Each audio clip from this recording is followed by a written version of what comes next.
Hello, I'm Jeremy Vine, and this is Panorama. Tonight, what some Muslim children are learning here in Britain. That the Jews, they look like monkeys and pigs. Jews look like monkeys and pigs. Yeah. The Saudi textbooks for children that show how a thief's hands and feet are chopped off. The schools with connections to fundamentalism. Birthdays, all practices of the disbelievers and immoral people. This is what I call fundamentalism, reading scripture out of context. And the worrying gaps in the school inspection system. I'm clear that we cannot have anti-Semitic material of any kind being used in English schools.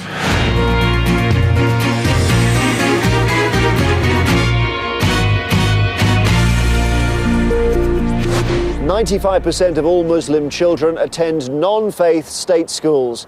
However, a small but rapidly growing number are now being educated in either private or new state Muslim schools. But how much do we actually know about these schools? Do they help British Muslims integrate into mainstream life, or do some of them actually encourage segregation? John Ware has been investigating.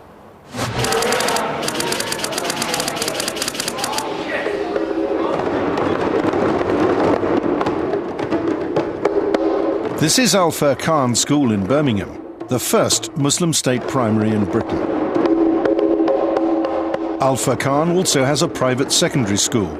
In both schools, there's a genuine sense of respect for other faiths and cultures.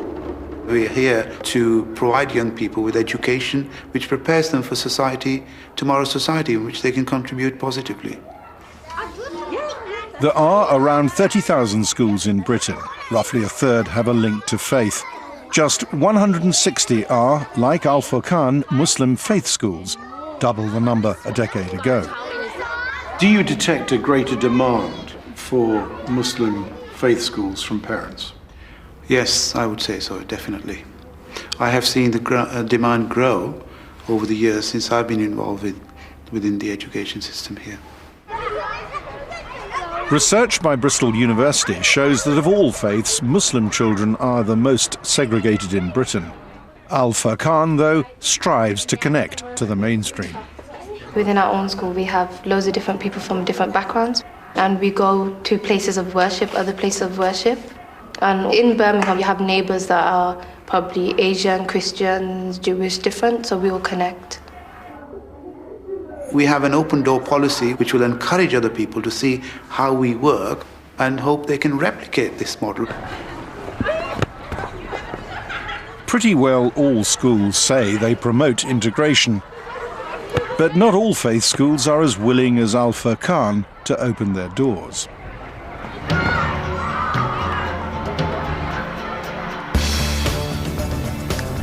So we searched the internet for evidence about how schools of all faiths approached integration.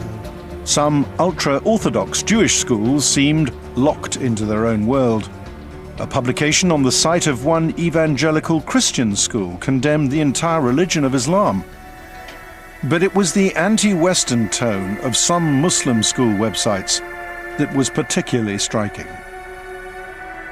I think it's very difficult for politicians to actually be absolutely frank about this. There's some very good Muslim schools, but there's some Muslim schools that give me great cause for concern. That is often around the ethos of the school, the focus of the school, and a kind of ideology that is concerning.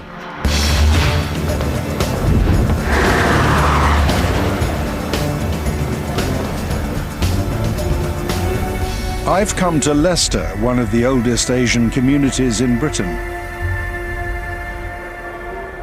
This is the magnificent Jama Mosque. Founded in 1977, over the last 3 decades, the mosque has established several institutions. Next door is a private girls' secondary school. From age 11, the niqab is a compulsory part of the uniform. Across the street is another service provided in conjunction with the mosque. It offers religious rulings or fatwas for Muslims wanting to know what is and is not permissible in Islam. Some of the answers are pretty hard line. A female is encouraged to remain within the confines of her home as much as possible, she should not come out of the home without need and necessity. The Fatwa Service has decreed whether Muslim lawyers should help fellow Muslims seeking asylum in Britain from death by stoning. To assist and aid such people will be unacceptable, impermissible, and highly sinful.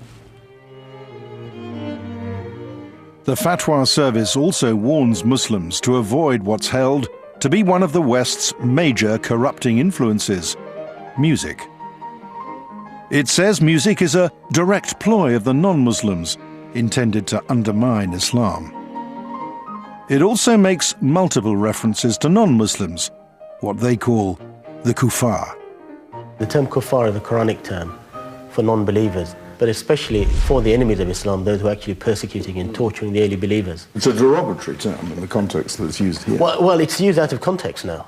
And this is what I call fundamentalism, reading scripture out of context. When the school inspector at Ofsted visited the girls' school, their report made no mention of the offensive language on the online fatwa service, even though both appeared to be part of the same organisation, the mosque. Ofsted said, "The school teaches girls to appreciate diversity and learn to value others' ideas and traditions."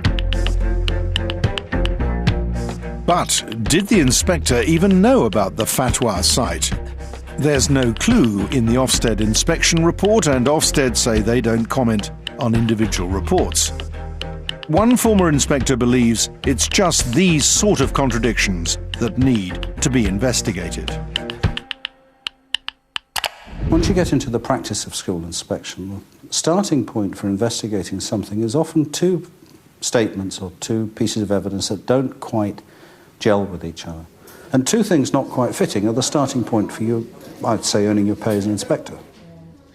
So we asked the imam of the mosque about the relationship between the school and the fatwa service. We got a reply to say that the school was independent of the fatwa service, which had no bearing on their principles and ethos.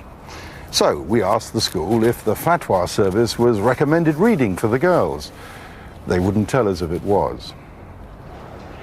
What they did say was that the school did not, in fact, come under the supervision of the imam of the mosque.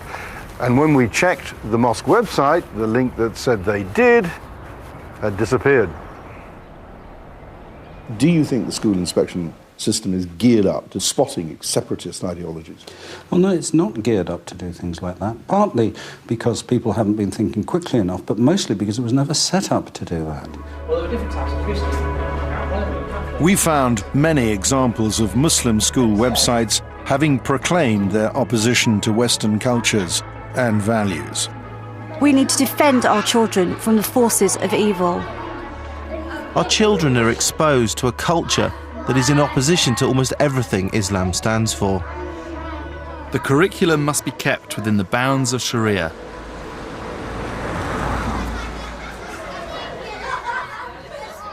Even celebrating birthdays is condemned on websites some schools recommend. Boys and girls playing games together and blowing out candles is described as a major sin. Birthdays, it should be remembered, are the practices of disbelievers and immoral people. Some of the sternest warnings came from websites recommended by some Muslim seminaries, the schools training the next generation of British imams. The websites say it's forbidden to watch films or television. They also say that non-Muslims should be forced to walk on the side if they're met on a pathway, and that to preserve Muslim modesty, places like swimming pools are to be avoided. They are in these schools from the age of, say, 13 or 14 for 6 years. They don't interact with people who are not Muslim, they don't interact with the opposite sex, they don't learn all the ingredients of the Western world. So it's very easy again for them to read the medieval texts, you know, which were written at a time when Islam was under attack, and say, well, non-believers are our enemies and we have to fight them. So, what can happen when a medieval Islamic mindset fuses with modern-day divine ideology? Their humble mockery, their humble terrorism, What does terrorism mean? This is Sheikh Riyad al-Haq. Some conservative-minded Muslims revere him as one of Islam's leading lights, even though he has expressed contempt for non-Muslims. Officially given the name Crusade.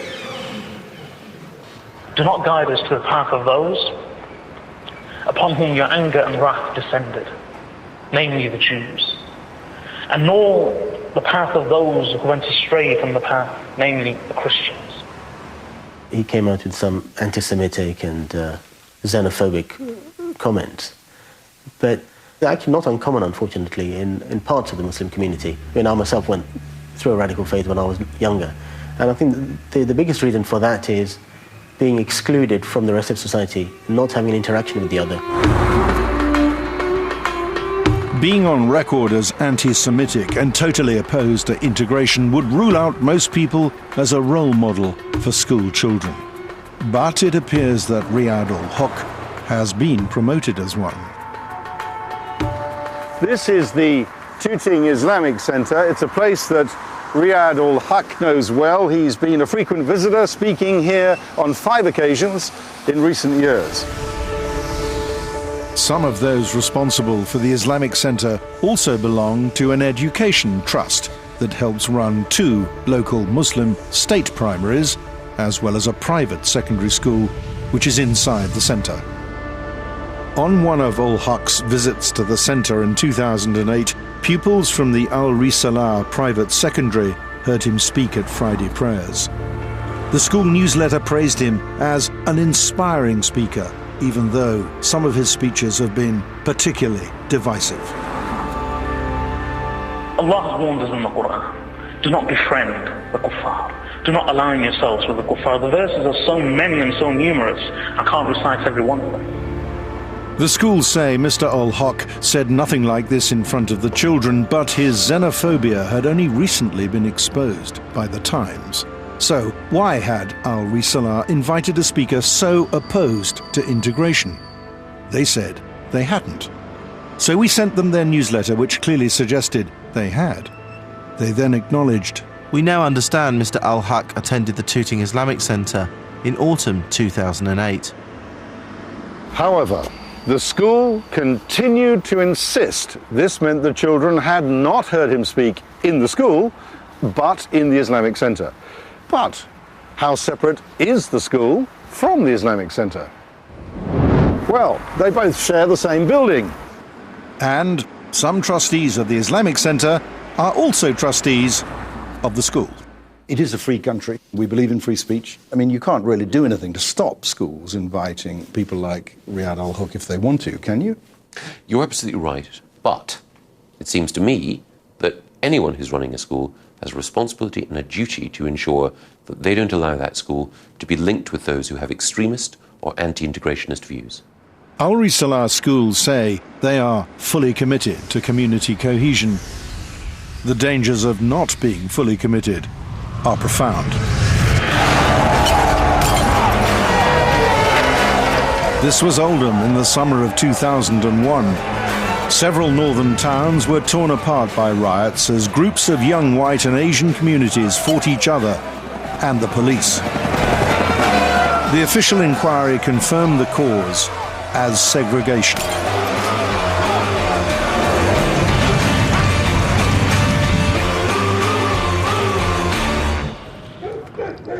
By segregation, I'm not just talking about where people live, but also if they had a separate school, separate place of worship, separate work, separate social and recreational facilities. The more segregated they were, in other words, the more they lived in parallel lives, the more insular they were, the more distrustful of others, the more fearful they were of outsiders or foreigners or people who weren't like themselves. The inquiry also said schools could provide the key to connecting communities. Education at its best helped to break down some of the insularity of the different communities. Where the school was very insular and based around one community and knew nothing of other communities, then it just simply reinforced the divisions in the wider community. 5 years ago, Stanley Road Primary was 100% Asian. Today, that's down to 89% and falling, a closer reflection of the catchment area's ethnic mix. The head knows all about the dangers of segregation. He was educated in apartheid-era South Africa. One's early experiences do have an impact. Coming to live in Oldham all these years later and finding similar patterns of residential segregation. It would be a real shame if we were to sink into a voluntary form of apartheid here, a word I thought had been abolished in 1994. Like the last government, the new coalition government is a keen supporter of faith schools. What will be the impact if parents are offered that option in Oldham? I think it will make what we're trying to do here much more difficult. It gives people the option to retreat into short-term certainties when actually what we need is a long-term view.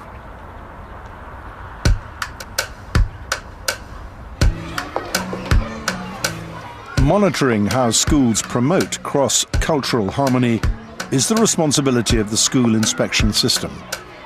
But in 2008, some Muslim and evangelical Christian schools were allowed to opt out of Ofsted and, in effect, become self-policing. They teamed up to form the Bridge Schools Inspectorate, or BSI.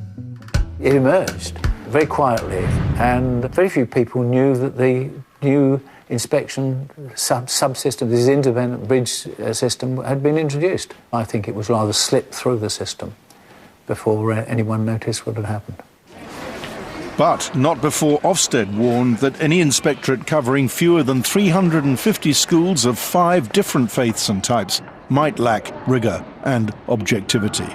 The BSI has just 2 faiths and currently inspects only 70 schools.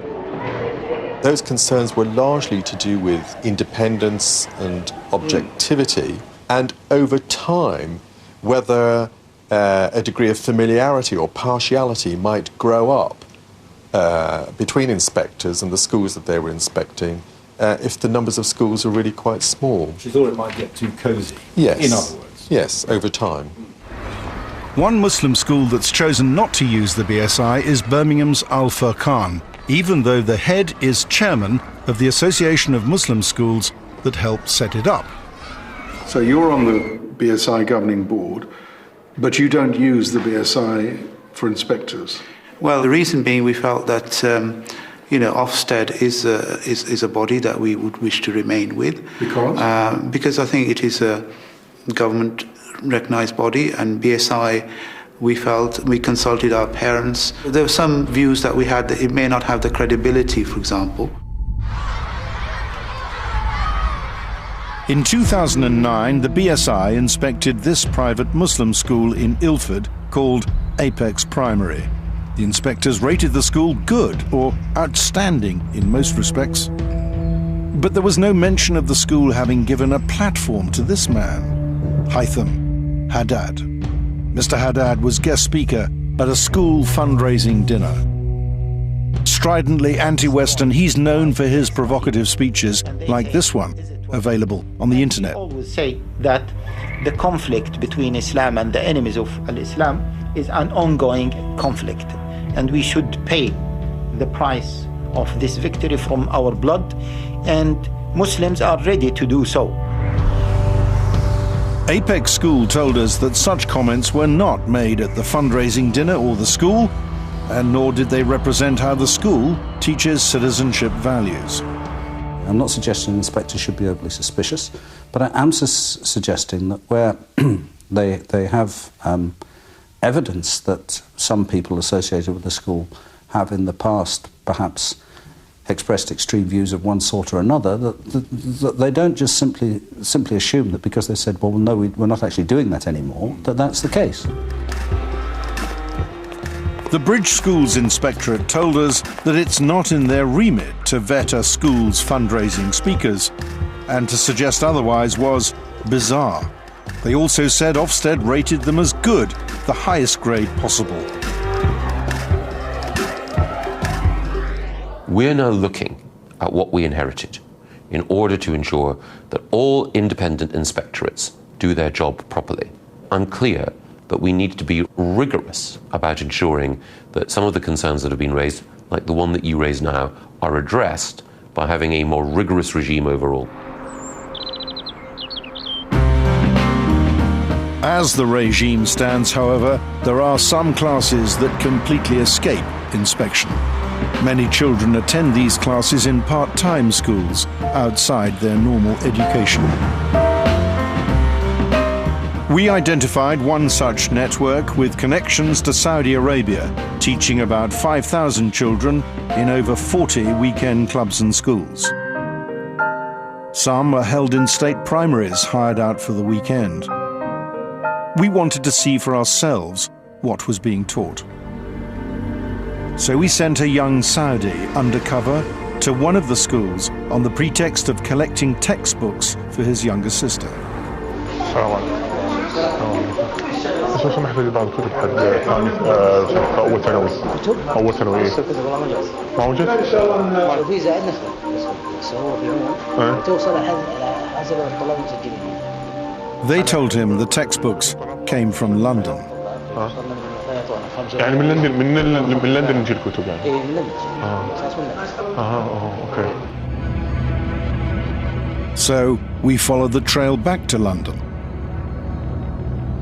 We traced the textbooks to this building in West London.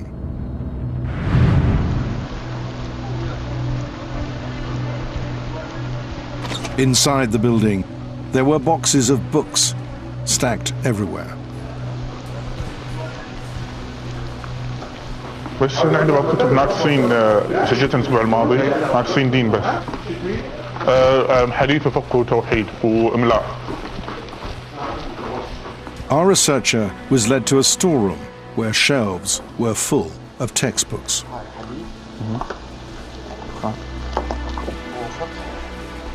He was told his sister would have to study everything in the book.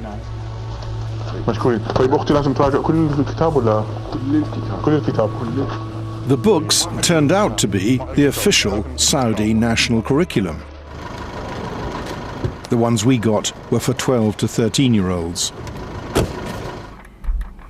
There is a hadith that says that the Jews were cursed by God. They also say here that the Jews, they look like monkeys and pigs. Jews look like monkeys and pigs? Yeah. It actually says that? Yeah. وقد عوقب أصحاب السبت منهم بالمسك إلى قردة خنازير. That's what it means. Yeah. Other parts of the book ask children to list what it describes as the reprehensible qualities of the Jews. One Saudi now living in America grew up with the curriculum. The effect of these textbooks on the minds of young people is tremendous. You have 12 years of education that teaches the student to hate basically and practically everyone else, be they Jews, Christians, and other Muslims, to believe that the world is divided into two camps, the camps of the Muslims and the camps of the other, the infidel, the enemy. Saudi officials often complain that these are Quranic passages taken out of their historical context. So we showed the lesson to an academic known internationally for his expertise on the Quran. Is it wise to draw the attention of children to these passages? I would do it, but I would spend a long lesson talking around this. Right. To present it cold as it seems to be here, as just Cold in the part of the teaching of Islam. No, it's not wise. In the wrong hands, I think it is ammunition for anti-Semitism. You could have a long theological argument in which you say that these things should be seen in a historical context. Fair enough, that's a matter for other countries. To my mind, it doesn't seem to me that this is the sort of material that should be used in English schools. We obtained all 12 years of the curriculum being taught here in Britain. If there's any ambiguity about Year 8, it's hard to see any for other years. Take this text for 6-year-olds. So every religion other than blank, whether they want to put the word Islam, is false. Whoever dies other than in Islam enters blank, the answer is fire, the fire, hellfire. In this book for 15-year-olds, they learn about Sharia law and its punishments. Thieves have a hand cut off for a first offence and a foot for a second. There are even diagrams showing children where the cuts must be made. For acts of gay sex, children are given a chilling message. The punishment, according to this book, is killing, execution, and it states a difference of opinion as to whether this should be done by stoning or burning with fire or throwing over a cliff. Also for 15-year-olds, the textbooks teach that Zionists want to establish world domination for Jews by inciting conflicts. I'm clear that we cannot have anti-Semitic material of any kind being used in English schools. This is not the first time that the Saudi school curriculum has been found in Britain. 3 years ago, the BBC disclosed that offensive references to Jews were being taught in a different Saudi-run school. The material was removed, and the Saudis also promised to clean up their curriculum. Not only have we eliminated what might be perceived as intolerance from all textbooks that were in our system, we have implemented a comprehensive internal revision and modernization plan. But not, it appears, comprehensive enough. This is the building we got the textbooks from. It's owned by the Saudi government. So we put our findings to the Saudi embassy. The embassy told us that the network of Saudi weekend schools had nothing to do with them. Nothing? These letters are from the embassy's own cultural bureau concerning the organization of the schools. The Saudi embassy also told us that anything taught in these weekend Saudi schools was, quotes, not affiliated or endorsed by them. Really, what's taught in these weekend schools is the Saudi national curriculum, which is published by the Saudi Ministry of Education. And when we spoke to a director of the Saudi school network, he confirmed that the Saudi Cultural Bureau, which is part of the Saudi embassy, has authority over all Saudi part-time schools. Regulators are now looking at closing this inspection loophole. Ofsted are doing some work in this area. They'll be reporting to me shortly about how we can ensure that part-time provision is better registered and better inspected in the future. But will all these changes to the inspection regime be enough to ensure that British school children are no longer exposed to religious fundamentalism in the classroom?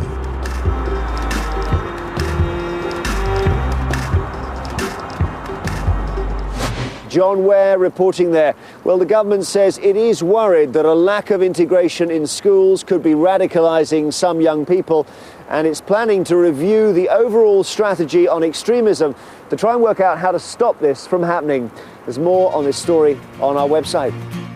Next week, in the run-up to the 2018 World Cup vote, we investigate FIFA.